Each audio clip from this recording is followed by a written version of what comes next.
Hi everyone. So my overall perception of quality time redefined by Alex Williams. I could agree with most of the points that were made. Particularly this one quote that said, "The family was in the same room but not together. One family, one room, four screens." We can kind of relate to that nowadays. Not only here at home, uh, but at practice, in the sports environment. There was another one I found. Cyber indulging during the entire movie and have to rinse and repeat the next night because we missed the entire thing. I can relate to situations like that. And also, one of the last points they brought up on the last page, in terms of when they started bringing up how the technology can actually bring them closer. Bring closeness than a night spent huddling over a board game back in the days of analog. Um, this article brings real life situations into play. Um, so how does this time spent online on your phone or even checking email impact the amount and quality time you spend with your friends and family? In terms of friends, we use technology now a little more frequently than we used to in the past. I noticed when I was in middle school, high school, we used to we used to go to each other's house. Phones were rarely used. Um, we'd be more out and about on the streets, playing basketball, biking, etc. Um, but I'm noticing now in this generation, we're not out. We're not out and about as often as we used to be. Most students now want to be at home on their PS4, Xbox. Some are just satisfied having an iPad and watching videos all day long, as the article mentioned. Netflix being able to stream, whatever movie they want to stream now. Um, and in terms of my time with my friends, I think technology serves as a positive use. We're all working now. We're all doing something. We're pretty occupied during the day. One function that we enjoy using is voice text. They're able to hear. I think it's a positive. You're able to hear each other's voices and expressions as opposed to simply just texting. That's been working out for us, and we still see each other though.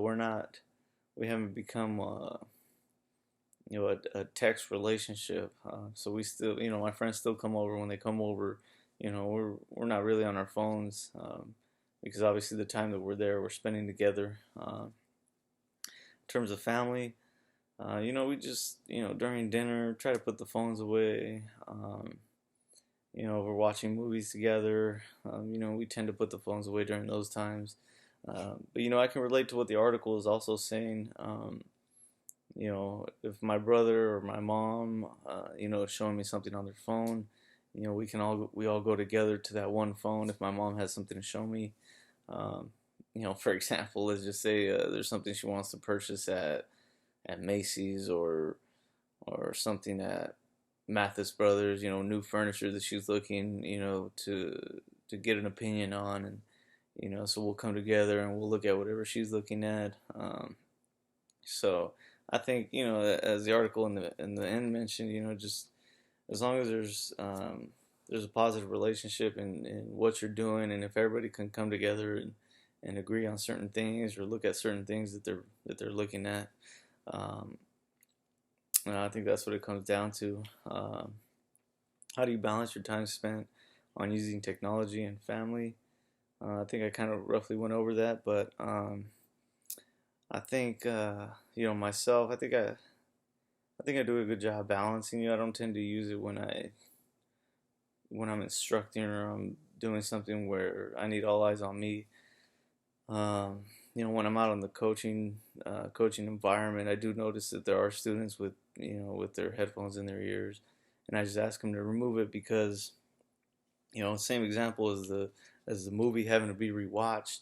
That becomes a situation in which I'm the actual movie having to repeat myself, to the students, out on the field, and it can become tedious when I have to repeat something three or four times. When then I realize that, hey, that student has both headphones on, because sometimes they hide in the back and I can't really see them. So, um, but then I find out once that person's questioning, hey, what are we doing? Then I'm like, well, you need to go put your devices away, so I don't have to continue to go over what was already gone over.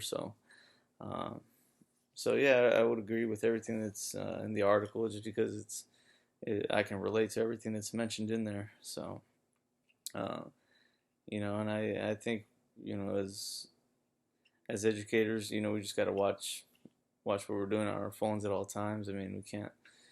The students, we only see them for X amount of hours, so our attention is to them. So just continuing to help them learn, and they see what we do, obviously. So if we're portraying that we're always on our phone, even when they're talking to us, then they're likely to do the same thing. So yeah, so that's how I would balance my time.